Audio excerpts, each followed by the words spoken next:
सुबह की खबरों में स्वागत है आपका। वो खबरें जो आपको सुबह ही देख लेनी चाहिए। दुनिया की पॉप लेजेंड रिहाना आई किसानों के साथ। हरियाणा की जींद में आज तय होगा किसान आंदोलन का भविष्य। मोदी की भतीजी को क्यों चाहिए बीजेपी का टिकट? क्राइम ब्रांच अब हाईटेक तकनीक से खोजेगा 26 जनवरी के गुनहगारों को। और म्यांमार में लगी आग में हाथ सेकता चीन। कृषि कानूनों पर हो रहे विरोध पर अब दुनिया की नजर है। किसानों के प्रदर्शन को 2 महीने से ज्यादा का वक्त हो गया है। अपनी मांगों को लेकर एक ओर किसान पीछे हटने को तैयार नहीं है, तो वहीं दूसरी ओर सरकार भी जिद पर अड़ी है। दिल्ली की सीमाओं पर सुरक्षा पुख्ता कर दी गई है, तो वहीं किसान उसी जगह पर खाना खाते हुए नजर आ रहे हैं। किसानों की हुंकार 7 समुंदर पार भी पहुंच गई है। मशहूर सिंगर और परफॉर्मर रिहाना ने किसानों के समर्थन में ट्वीट करते हुए एक आर्टिकल शेयर किया, जिसमें किसान आंदोलन की वजह से प्रभावित इंटरनेट सेवा का जिक्र है। लेख में बताया गया है कि कैसे किसान आंदोलन की वजह से हरियाणा के कई जिलों में इंटरनेट सेवा को बंद कर दिया गया है। अब रिहाना को भारत में चल रहे किसानों के आंदोलन के बारे में पता चला तो वो भी चुप नहीं रही। रिहाना ने खबर को शेयर करते हुए कैप्शन में लिखा, हम इस बारे में बात क्यों नहीं कर रहे, #farmers protest। आपको बता दें कि ट्विटर पर रिहाना के 10 करोड़ से ज्यादा फॉलोअर्स हैं। हालांकि रिहाना ने जब ये ट्वीट किया तो बॉलीवुड एक्ट्रेस कंगना रनौत का भी पीछे हटना मुमकिन नहीं था, और ऐसे में उन्होंने रिहाना को जवाब देते हुए लिखा, इसके बारे में कोई इसलिए बात नहीं कर रहा क्योंकि ये किसान नहीं है, बल्कि ये आतंकवादी हैं जो भारत को बांटना चाह रहे हैं ताकि चीन जैसे देश हमारे राष्ट्र पर कब्जा जमा ले और यूएसए जैसी चाइनीज कॉलोनी बना दे।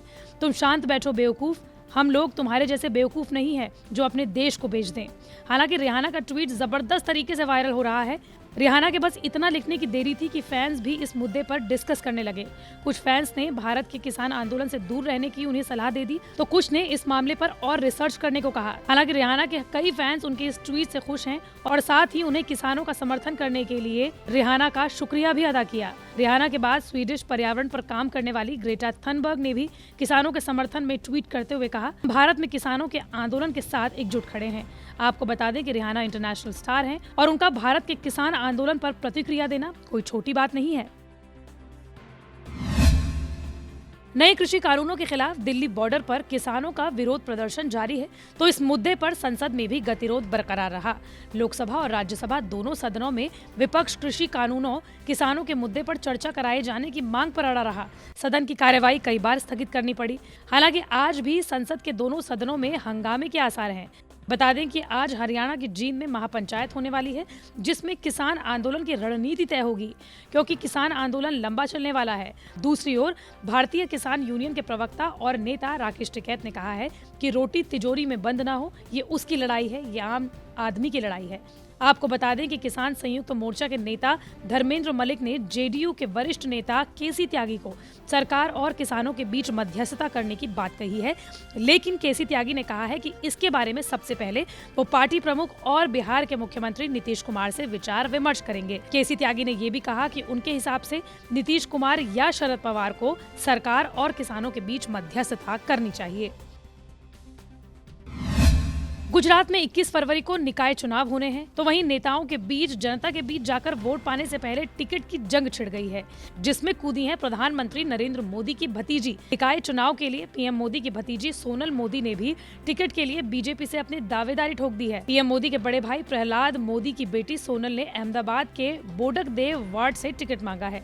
अहमदाबाद नगर निगम के चुनाव में बोडकदेव वार्ड अन्य पिछड़ा वर्ग के लिए आरक्षित है। सोनल मोदी ने राजनीति में सक्रिय होने की मंशा जाहिर करते हुए कहा कि अब तक वो पारिवारिक और सामाजिक जिम्मेदारियों की वजह से समाज सेवा के लिए समय नहीं दे पाई, लेकिन अब पारिवारिक जिम्मेदारी कम होने पर लोगों के बीच जाकर सेवा करने का उन्होंने फैसला किया है।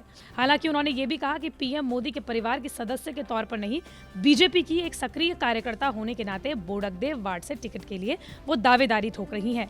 हालांकि सोनल ने अपनी सफाई देते हुए ये भी कहा कि टिकट को लेकर पार्टी जो भी फैसला करेगी वो उन्हें मान्य होगा। कृषि कानून के विरोध में गणतंत्र दिवस के मौके पर किसानों की तरफ से निकाली गई ट्रैक्टर रैली के दौरान हुई हिंसा को लेकर दिल्ली पुलिस की क्राइम ब्रांच को 12 लोगों की तलाश है।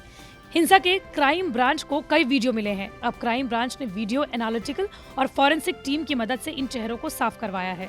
तस्वीरों में नजर आ रहा है कि इन 12 लोगों के हाथों में लाठी डंडे हैं, जिन्होंने लाल किले समेत कई जगहों पर जमकर उपद्रव मचाया और पुलिस कर्मियों को घायल भी किया। दिल्ली पुलिस क्राइम ब्रांच की टीम फेशियल रिकॉग्निशन सिस्टम के जरिए इन चेहरों की पहचान कर रही है। बता दें कि चिन्मय बिस्वाल को दिल्ली पुलिस का नया पब्लिक रिलेशन ऑफिसर बनाया गया है। बिस्वाल पिछले साल हुई जामिया हिंसा में फोर्स को लीड कर चुके हैं। वो डीसीपी क्राइम ब्रांच की भी जिम्मेदारी निभाएंगे। आपको बता दें कि क्राइम ब्रांच को अब तक आम लोगों से सोशल मीडिया के जरिए तकरीबन 1000 वीडियो मिल चुके हैं। म्यांमार में तख्ता पलट की घटना को लेकर चीन ने एक बार फिर दिखा दिया है कि उसकी लोकतंत्र और लोकतांत्रिक मूल्यों में कतई आस्था नहीं है। इसका अंदाजा इस बात से लगाया जा सकता है कि उसने पूरी दुनिया के विपरीत इस मामले में क्या प्रतिक्रिया दी है। म्यांमार में संयुक्त राष्ट्र संघ और अमेरिका समेत तमाम लोकतांत्रिक देशों ने लोकतंत्र की बहाली की बात कही है। सभी मुल्कों ने म्यांमार सेना की कठोर शब्दों में निंदा की है, तो वहीं चीन ने म्यांमार के संविधान का हवाला देकर पूरे मामले से ही पल्ला झाड़ लिया।